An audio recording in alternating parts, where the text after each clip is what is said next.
আজকে এই সরকার, অন্তর্বর্তীকালীন সরকার আমাদের সকলের সমর্থনে তারা এসছে, চেষ্টা করেছে যে রাজনৈতিক কাঠামোটাকে একটা জায়গায় নিয়ে আসার, কিন্তু সেটা কতদূর এই জনগণের আশা আকাঙ্ক্ষার সঙ্গে তার সামঞ্জস্য থাকছে সেটা কিন্তু এখনো বলার সময় আসেনি।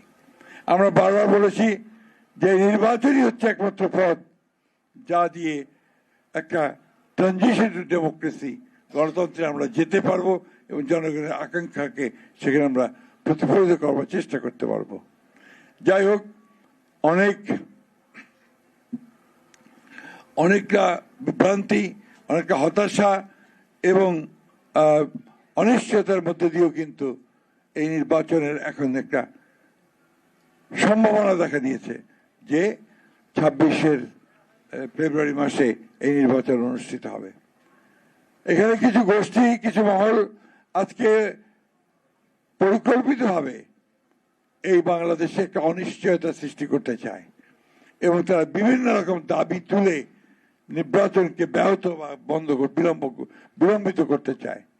কিন্তু এই দেশের মানুষের এখন সবচেয়ে বড় প্রয়োজন যেটা, তারা হচ্ছে একটা নির্বাচিত সরকার যার পেছনে জনগণ থাকবে। আমি আপনাদের কাছে এইটুকু আহ্বান জানাবো সমস্ত রাজনৈতিক দলগুলোর কাছে, যার কাল বিলম্ব না করে নির্বাচন প্রক্রিয়াকে সমর্থন জানিয়ে এই দেশের মানুষের তাদের যে তাদের মত এবং তাদের যে বিশ্বাস, সেখানে এই নির্বাচনে অবশ্যই অনুষ্ঠিত করে তাদের প্রতিনিধি নির্বাচিত করার সুযোগ সৃষ্টি করে দেওয়ার জন্য। অর্থনীতির অবস্থা দিন দিন খারাপ হচ্ছে, নির্বাচিত সরকার না থাকলে এটা আরো খারাপ হবে। আইন শৃঙ্খলা পরিস্থিতি খুবই খারাপ হচ্ছে, নির্বাচিত সরকার না থাকলে খুবই খারাপ হবে। আগামীকাল ফ্যাসিস্ট হাসিনার গণহত্যার বিরুদ্ধে যেটা ট্রায়াল হয়েছে তার রায় বেরোবে। এই নিয়ে একটা চরম আপনার একটা বলা যেতে পারে যে একটা অনিশ্চয়তা, একটা আতঙ্ক সারা দেশে বিরাজ করছে।